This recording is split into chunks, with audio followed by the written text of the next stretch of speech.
in a journey, and the journey's, it's always the beginning until it's the end. And I think it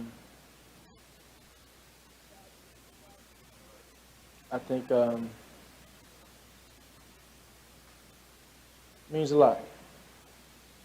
Quantifying all that work over the years, embracing everything,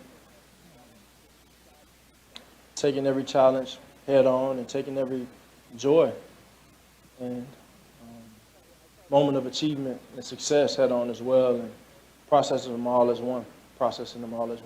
The criticism, it just blows my mind because I think he's so special and won so many games and works his butt off and just continues to get better, can block out everything and just focus on the task at hand of getting better, putting yourself positioned to win each week. And he does a great job of that. And he had an unbelievable game today when we needed him to, because when you sell out to stop, we knew how good of a coach and how good of a defense that we were playing today.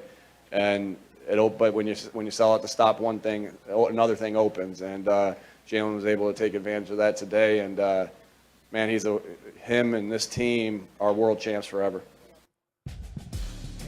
Love to know what Hurts was thinking in those few seconds as he pondered his answer before he said it means a lot. Record-breaking run in the playoffs for Hurts, passing for 5 touchdowns, rushing for 5. First player to reach those marks in a single postseason. Also the first player to throw and rush for 10 touchdown passes across a postseason career, and he is just 26. There are many more pages and chapters to be written, you'd have to think. Sports Center on the Road is presented by Geico. Visit now with my guy, Ryan Clark, one of the stars, obviously, of Monday Night Countdown, and a guy there on site, RC. And one of the things I appreciate most about you and what you do both with us and on your podcast, The Pivot, is you explore growth as human beings. Where none of us are finished products. And I look at the quarterback for Philly, I look at their head coach, and you think about where they've been at various times in their life. And people want to grade them as if it's a finished project, but our journey, if we're lucky, isn't ever done. And I'm interested in how you view, let's start with the head coach. And that guy that hand up, I thought, man, I'm not sure about this dude. He's a Super Bowl champion now. Where do you begin with him? You know what I said earlier on tonight to someone? I said, thank God Nick Sirianni didn't fire himself when everyone outside of that building was calling for his job, saying he wasn't behaving in the way that a head coach should behave.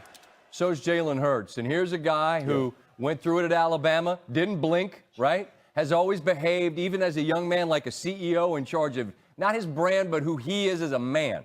And I just have such admiration and appreciation for that. And you knew Spags was going to say, all right, we're not going to let Saquon beat us. We're going to see if number one can. Well, that defense did. But how about Hurts and his level of play tonight? What stood out to you? You know, I've been saying through the last few weeks, let's not forget what we've seen from Jalen Hurts in the biggest moments of his career. I'm going to say this, and I don't know if he'll be mad at me, but I hope that he won't. Jalen and I have developed a friendship over this season. We met at Up Fronts, and we continued to talk. We continued to communicate. And I was always impressed that every time we spoke, every time that we text, all he talked about was winning. All he talked about was focusing on the main thing and how he needs to continue to get better to allow his team to achieve the ultimate goal. And to him, I say, brother, you did that. You were steadfast in your belief in yourself, steadfast in your belief in God, steadfast in your belief in this team, and now you get to reap the reward as a Super Bowl champion. He was great. That defense was outrageous, Ryan.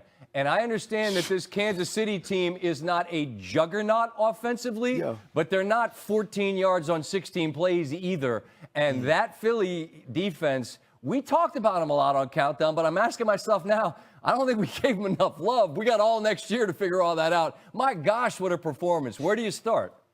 I mean, but Scott, let's be real. We watched the Washington Commanders have early success against this team. We thought at one point Matthew Stafford was going to drive the football and score late in that game to push it into extra minutes in overtime. And so let's not just act like they were this every single game. What we saw tonight, to me, was a first-half performance that goes down as one of the best first-half performances we've ever seen in the Super Bowl. And I'm talking about teams like the Tampa Bay Buccaneers, Buccaneers. I'm talking about teams like the Baltimore Ravens. It was that dominant. And no matter what we say about the Kansas City Chiefs not being explosive, say this, I thought the roster was better, Scott. I thought player for player defensively, they were better than the Kansas City Chiefs were in the offense. But I never thought that would trickle down to number 15.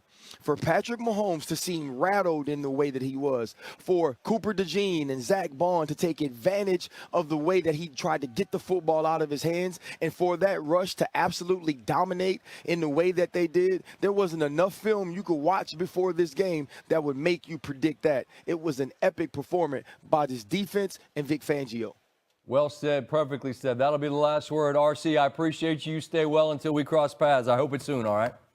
I appreciate you too, my boy. Can't wait to see you again. 40-22 win. 22, you say? Pleased to be joined by a man celebrating his birthday in New Orleans with a pick six in the Super Bowl. Cooper DeJean joins us. Cooper, hey, it's Scott Van Pelt here on SportsCenter. Congratulations on an amazing night. As I'm saying that, I realize New Orleans is a hell of a place to celebrate a birthday. You do it in a Super Bowl with a pick six. How will you remember this night years from now when you're an old man like me? I mean, it'll always stick with me. You know, being able to play in the Super Bowl, first of all, you know, my rookie season in the NFL, and right, you know, being able to score a touchdown is even crazier. I'm just so happy to be a part of this team and this organization. I was joking with you before we came on, going back to your Iowa days. You've always been a guy that when you get your hands on the ball, you've got a nose for the end zone. At what point, Cooper, when you've got the ball, are you thinking, I'm getting ready to score in the Super Bowl? Right when I touched it. I was trying to find the open lane, find the open grass to get in the end zone. Luckily, you know, I had some guys throwing some blocks out there for me, and I was able to get in there. It was awesome. Cooper, your defense all year has been excellent, as good as any in the National Football League. With everyone talked for the 2 weeks leading up to this game about Spagnuolo and the Chiefs' defense. I understand why. But you all had 2 weeks to game plan as well. How do you best kind of describe the plan you had and how well you executed Vic Fangio's idea of what you could do tonight? I mean, it's just us working together as a whole defense and preparing, you know, throughout the whole week, like we've done all year. You know, we stuck to what we've been doing all year, playing. The level of mayhem that you will see in your city when you get to the parade. Any comprehension of what you're about to be a part of?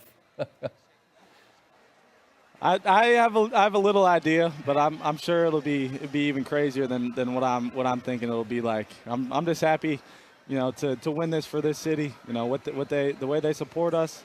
And now we get to bring the Lombardi Trophy back to Philadelphia. I'm always interested in this on the way out. I want to let you get to your teammates, your family, whoever you're there with. I mean, New Orleans is a heck of a city to party in, but to win a Super Bowl on your birthday is like the Grand Slam, Triple Crown, whatever. Where do you go from here, and how do you spend the rest of your night, Cooper?